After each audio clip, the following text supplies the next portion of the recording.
Hey, and welcome to the video. So in this video, we're going to be commenting on Joe Rogan's apology that he had put out a couple of days ago.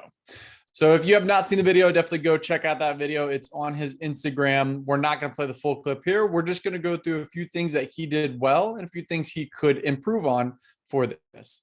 So looking through this is really if you have made a mistake in your past and you need to apologize for something publicly.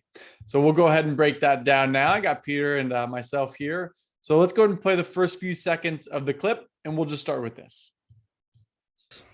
I'm making this video to talk about the most regretful and shameful thing that I've ever had to talk about publicly. There's a video that's out that's a compilation of me saying the N-word.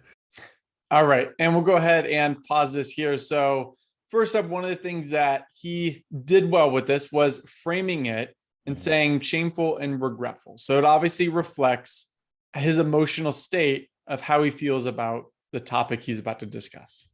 And he also clearly explained what the topic is about a video with him saying the N-word. So we're clear right from the start about his position, that he's regretting it and he's ashamed of it. And we're also clear about what the topic is. Mm-hmm. Absolutely. All right, so we're going to keep on playing more here. It's a video that's made of clips taken out of context. Just say the jump word. ahead. I thought as long as it was in context, people would understand what I was. And so here he's going through and explaining the in context and out of context. I'm going to jump ahead a little bit further.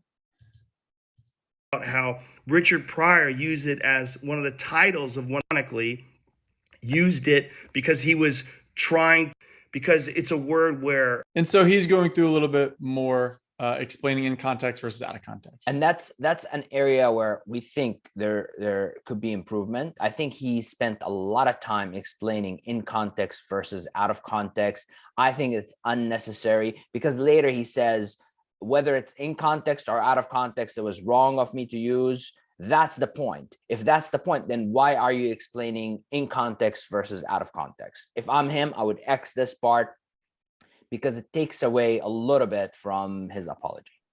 Mm-hmm. And so what could you do differently if you're in that situation, Peter, and having to own up to your mistake? I would have just said, I know in our culture, there's a context where you can use it and context you can't use it. And for some people that can use it, they can use it, and some people can't use it. Regardless, I should have not used it because there's no good context for me to use it. And that's it. No need to explain, no need to give examples, no need to elaborate. I think he spent like over 30 seconds, half a minute, giving examples and examples and examples of context versus out of context. Totally unnecessary. All right. So we'll go ahead and keep on with the video here. Only one group of people. And then he jumps ahead now to, let's go ahead and hear. Information. It's a very unusual word, but it's not my word to use. Bingo. I'm well aware. That's it. That's it. Notice, like, if that's the conclusion, then why do you need to justify context or out of context? That's my point. Yeah, great. Exactly. It would have been stronger if that's the point he hit multiple times. Perfect. All right, we'll keep on going now. But for years, I used it in that manner. I never used it to be racist because I'm not racist. You fucked up, and I clearly have fucked up. All right, so here again, he is really just owning up to his mistake, and he's not hedging his bets and saying, "I'm sorry if you feel this way," or he's owning his mistake, 100% ownership, and taking 100% ownership on this. Like, what would be an example of Chaz if he's not owning 100%? What would have he said? Yeah, he would, something along the lines of, "I'm sorry if you feel this way." It would be the if would be in there. I'm sorry we live in a society like this. Yeah, I'm sorry if you got offended. Right. Yeah. So he said, he clearly effed up. Yeah. And then we'll just zoom here to the end just to highlight a little bit further on his final apologies. Some of you will accept this and understand where I'm coming from. My apologies and much love. My sincere, deepest apologies and much love.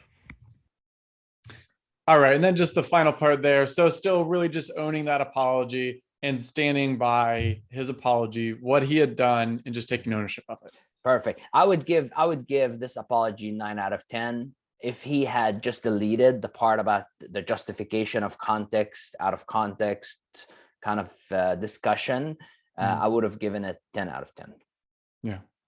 Great. All right. Well, be sure to leave your thoughts below, like and subscribe, and we'll see you next time. I'm glad we could take this as an opportunity to really just teach what to do well and what to improve on a situation like this.